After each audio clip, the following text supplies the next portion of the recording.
Hello everyone and welcome in a new video. और आज की इस वीडियो में हम सभी लोग पढ़ने वाले हैं स्टेट के बारे में। बेसिकली थर्मोडायनेमिक्स का ये पार्ट 2 है। अगर आपने पार्ट 1 नहीं देखा तो पार्ट 1 जरूर से देख लेना, जिसमें मैंने सारे बेसिक टर्म्स क्लियर कर दिए हैं। ठीक है, आज भी थोड़ा बहुत बेसिक से ही पढ़ेंगे। ठीक है, फर्स्ट ऑफ ऑल करते हैं वीडियो को स्टार्ट। और सबसे पहला जो है हमारा टॉपिक वो है स्टेट क्या होता है। ठीक है, हम कई जगह स्टेट स्टेट स्टेट करेंगे कि इस स्टेट, ये स्टेट है, ये स्टेट है, ये स्टेट है। आखिर ये स्टेट मतलब क्या होता है? STAT। आखिर ये स्टेट मतलब होता क्या? तो स्टेट बहुत बेसिक सिस्टम की एट एन इंस्टेंट जो कंडीशन होती है उसको स्टेट बोला जाता है। ठीक है, जो भी कोई आपकी स्पेसिफिक कंडीशन होती है किसी भी सिस्टम की, उस किसी भी पॉइंट पे अगर मैं बोलूँ अब, तो अब उस जो सिस्टम है उसकी कंडीशन क्या है। मैं बोल दूँ अब बताओ कि सिस्टम की कंडीशन क्या है, अब बताओ कि सिस्टम की कंडीशन क्या है। तो वो बेसिकली कंडीशन से मेरा मतलब है टेम्परेचर, उसका प्रेशर, वॉल्यूम, मास, डेंसिटी उसका जो फिजिकल कंपोजिशन है वो सब कैसा है, तो उसको बोला जाता है स्टेट। यानी एक फिजिकल स्पेसिफिक कंडीशन होती है किसी भी सिस्टम की। ये एक तरीके से स्पेसिफिक कंडीशन होती है किसी भी सिस्टम की at a particular instant of time. ठीक है, तो it is the specific condition, it is the specific condition of a system. It is a specific condition of a system at any instant of time। किसी भी मतलब कभी भी आप किसी भी टाइम पे आप पूछ लो, किसी भी इंस्टेंट ऑफ टाइम पे आप देखोगे तो जो आपके सिस्टम की कंडीशन होगी, जो भी आपके सिस्टम की कंडीशन होगी उसको बेसिकली स्टेट बोला जाता है। Time as defined by its value, by the values of all its properties। अब प्रॉपर्टीज वगैरह क्या होती है बेसिकली पार्ट 1 में मैंने सब बता रखा है। ठीक है, तो पार्ट 1 जरूर देख लेना।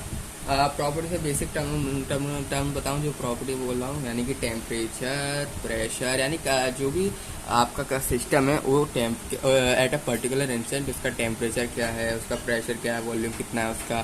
बेसिकली इन सब से जो है आप स्पेसिफिक जो भी कंडीशन है सिस्टम की वो डिटरमाइन कर सकते हैं। ठीक है, टेम्परेचर हो गया, टेम्परेचर के अलावा हो गया प्रेशर के अलावा हो गया मास, डेंसिटी और बहुत कुछ। ठीक है, तो बेसिकली ये सब चीज़ें प्रॉपर्टीज के अंदर आती। अब ना किसी भी स्टेट को डिटरमाइन करने के लिए हमको 2 पैरामीटर जो होते हैं रिक्वायर्ड होते हैं, 2 पैरामीटर। ठीक है, तो बेसिकली वो जो 2 पैरामीटर्स हैं वो हैं सबसे पहले तो पीवी डायग्राम या फिर टीएस डायग्राम। 2 तरह के होते हैं जिससे हम क्या है 2 तरह के पैरामीटर है बेसिकली जिससे हम डिस्क्राइब करते हैं किसी भी स्टेट को, पीवी एंड टीएस। अब ये क्या होता है इसको हम देखेंगे। फर्स्ट ऑफ ऑल मिनिमम, ज़्यादा से ज़्यादा तो बहुत सारे हो सकते हैं कितने भी, और मिनिमम 2 जो है रिक्वायर्ड होते हैं, PV and TS.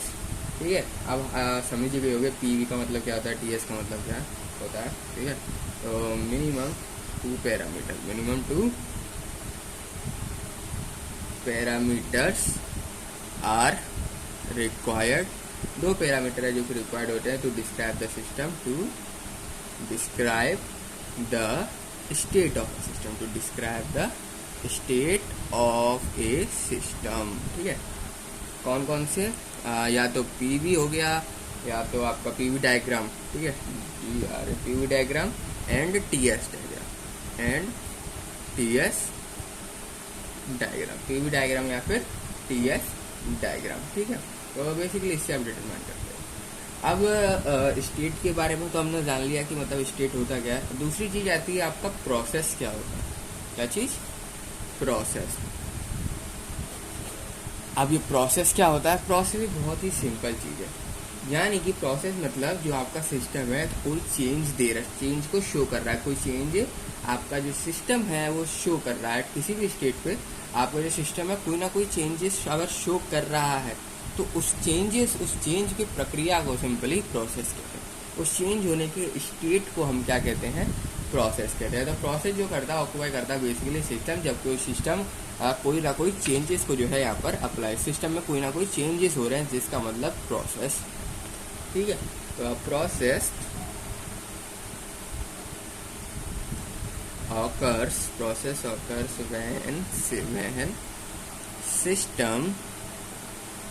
when system undergoes a change or series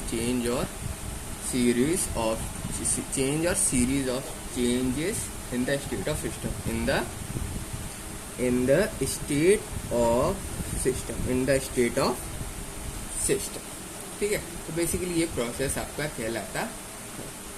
अब प्रोसेस के बाद आता है अगला टर्म जिसको हम बोलते हैं साइकिल। क्या होता है, क्या चीज़, CYCL। अब साइकिल क्या होता है, साइकिल सिंपली जो भी आपका स्टेट है उसकी इनिशियल एंड फाइनल जो सिस्टम की कंडीशन है वो बताता है। इनिशियल में किस तरीके का था, यानी कि टेम्परेचर, वो बाकी जितनी भी चीज़ें बेसिकली जो प्रॉपर्टीज़ हैं वो इनिशियल में क्या थी, फाइनल में क्या थी, इसको शो करने का काम साइकिल करता है। ठीक है, तो व्हेन जब भी आपका प्रोसेस स्टार्ट होगा तो प्रोसेस स्टार्ट के पहले क्या कंडीशन है, प्रोसेस स्टार्ट के बाद जो कंडीशन, बेसिकली उसको साइकिल जो है यहाँ पर शो करता है। So when the initial and final states of a series of processes of the system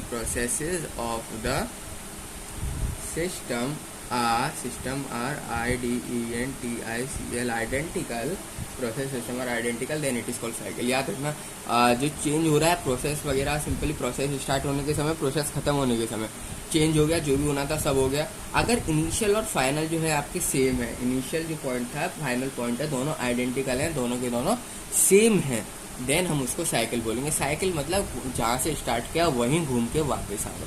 condition, property जो भी आपके सिस्टम की थी, कंडीशन जैसी हालत थी, जैसा स्टेट था, ठीक है, प्रोसेस के दौरान इनिशियल में कुछ और था, भले ही फाइनल में कुछ और है, पर वापस फाइनल में भी इनिशियल ही आना चाहिए। ठीक है, फाइनल की जो वैल्यू बेसिकली वो भी इनिशियल की ही आनी चाहिए, देन उसको साइकिल बोलेंगे। अगर जो है चेंज हो गया देन उसको हम साइकिल यहाँ पर नहीं बोलते हैं, तो आइडेंटिकल होना चाहिए। ठीक है, तो क्या बोलेंगे हम, it is called a cycle,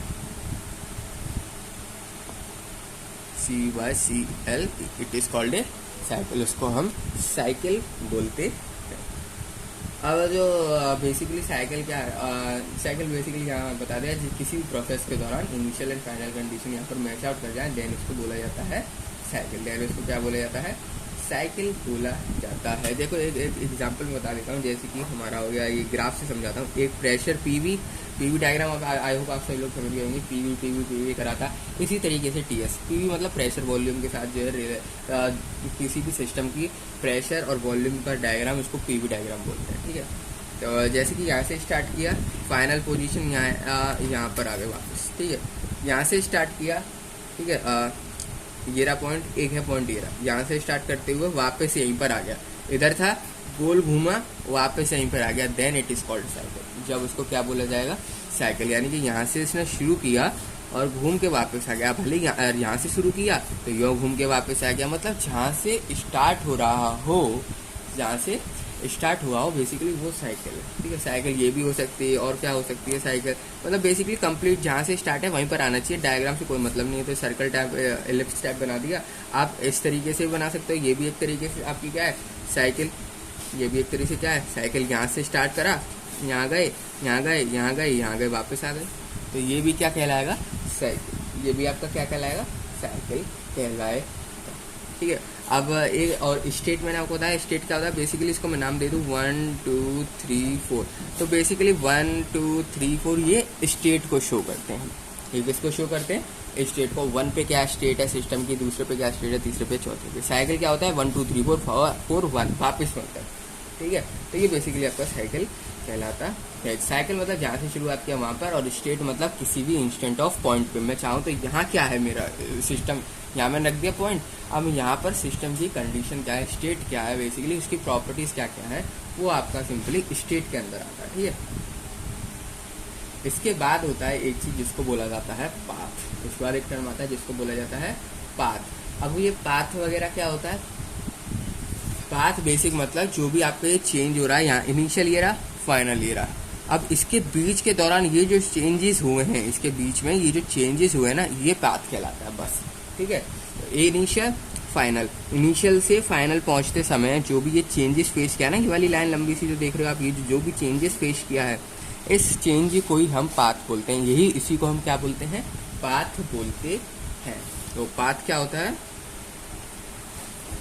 इसको डिफाइन करना हो तो the succession of state passed through during a change of state are called the path of the system. Path of the system, उसको क्या बोला जाता है, सिस्टम का पाथ बोला जाता है। तो पाथ के बारे में डिस्कस कर लिया। पाथ के बाद आता है एक टर्म जिसको बोला जाता है फेज। पाथ के बाद क्या बोला जाता है, फेज। फेज क्या होता है, फेज बेसिकली क्वांटिटी होती है, मैटर का मास होता है, अगर आप कह सकते हो मैटर की वो क्वांटिटी होती है जो कि केमिकल रिएक्शन और फिजिकल हो या फिर कोई केमिकल कंपोजिशन हो, चाहे फिजिकल स्ट्रक्चर हो, उसमें वो यूनिफॉर्म रहती है, ठीक है। तो इट इज अ क्वांटिटी, एक तरह की क्वांटिटी होती है, चाहे वो मास हो या फिर कोई मैटर हो। It is a quantity of a matter, या फिर आप मास भी बोल सकते हो, विच इज यूनिफॉर्मली, याद रखना यूनिफॉर्मली होना चाहिए, चाहे वो केमिकल कंपोजिशन हो चाहे वो फिजिकल कंपोजिशन हो, वो यूनिफॉर्मली आपका जो है मास या मैटर डिस्ट्रीब्यूट होना चाहिए, यूनिफॉर्म होना चाहिए। देन उसको आप जो कहोगे उस क्वांटिटी को, आप जब कहोगे उस क्वांटिटी को बेसिकली आप फेज कहोगे, ठीक है। तो which is uniform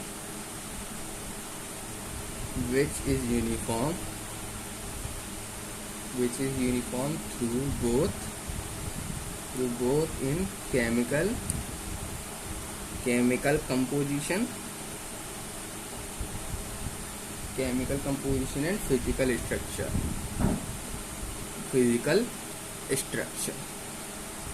ठीक है।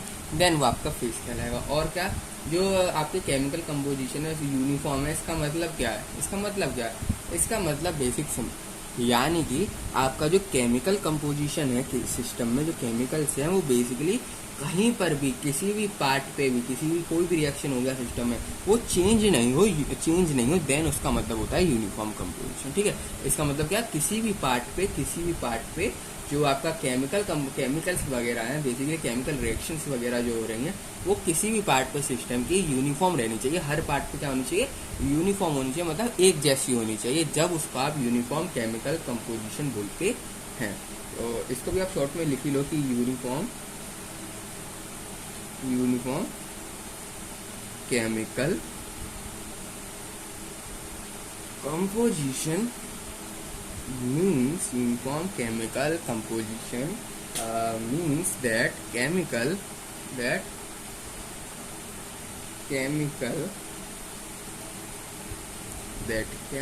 composition does not vary at any part of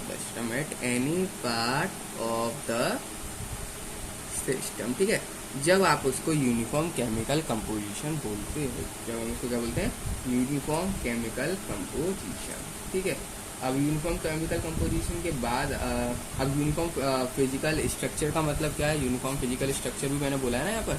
तो इसका मतलब क्या है, इसका मतलब बेसिक सिंपल कि जो आपका मैटर है अंदर, वो पूरा का पूरा गैस हो, या तो पूरा का पूरा लिक्विड हो, या तो पूरा का पूरा सॉलिड हो। ऐसा नहीं है लिक्विड भी है, गैस भी है, सॉलिड भी है, ये नहीं होना चाहिए। यूनिफॉर्म कंपोजिशन का मतलब है कि या तो जो सिस्टम है उसके अंदर पूरा का पूरा गैस प्रेजेंट हो, सिस्टम के अंदर पूरी की पूरी लिक्विड हो, या सिस्टम के अंदर पूरा का पूरा सॉलिड हो। ऐसा नहीं है कि आप कोई मिक्सचर बना रहे हैं, ठीक है, ऐसा नहीं होना चाहिए यूनिफॉर्म फिजिकल स्ट्रक्चर का मतलब।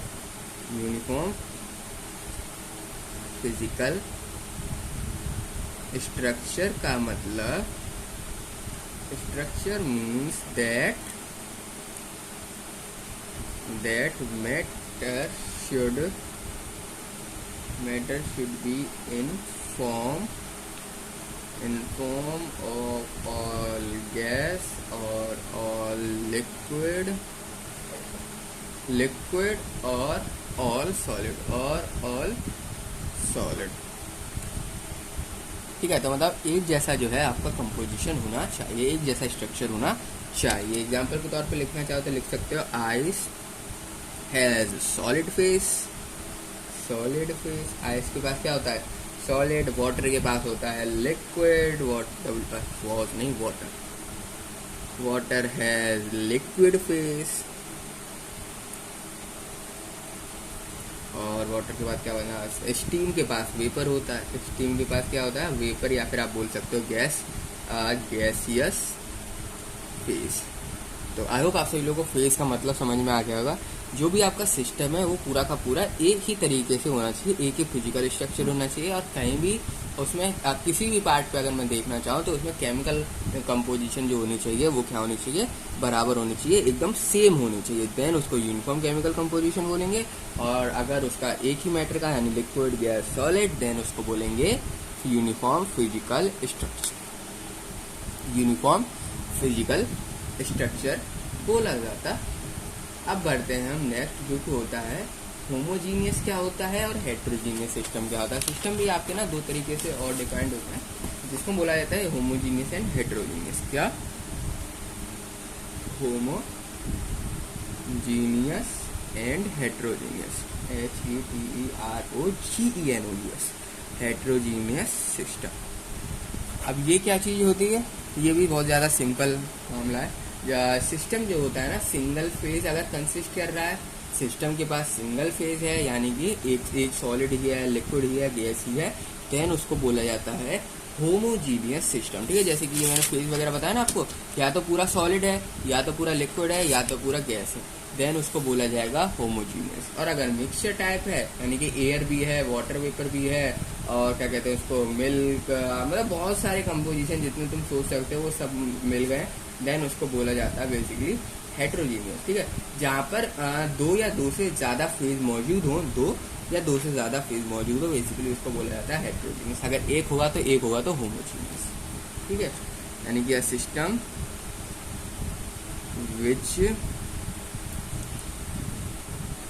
which consist of single phase called homogeneous,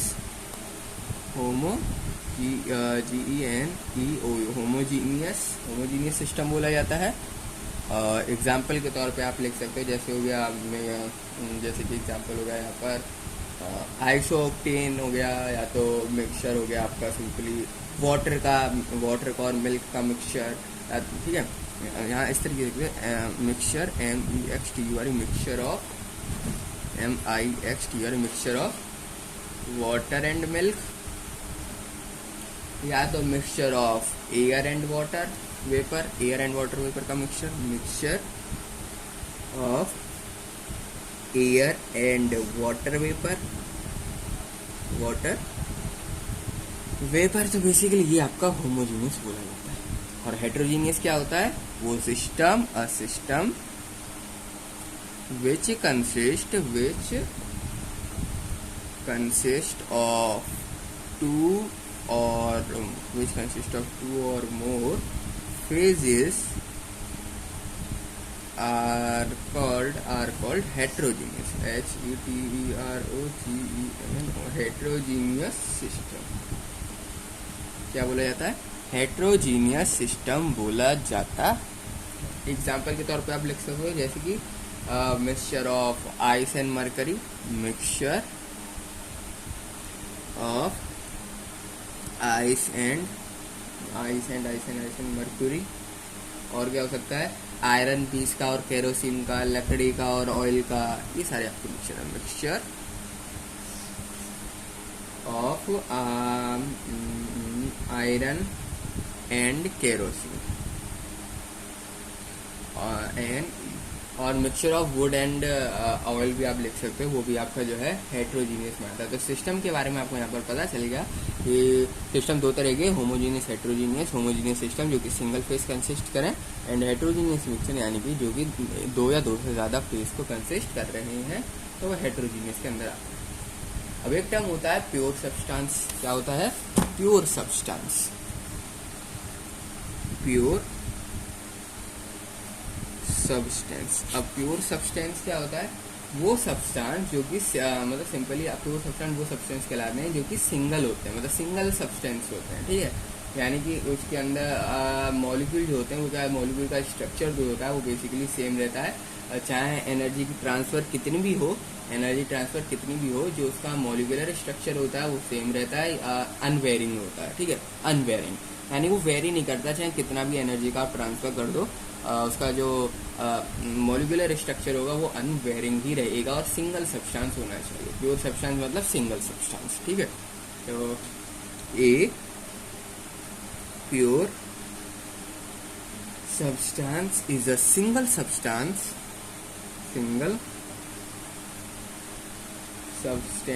which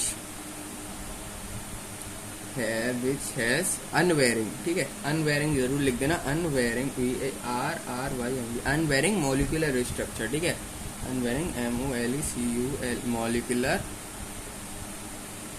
structure during the energy transfer process, during the process of energy transfer।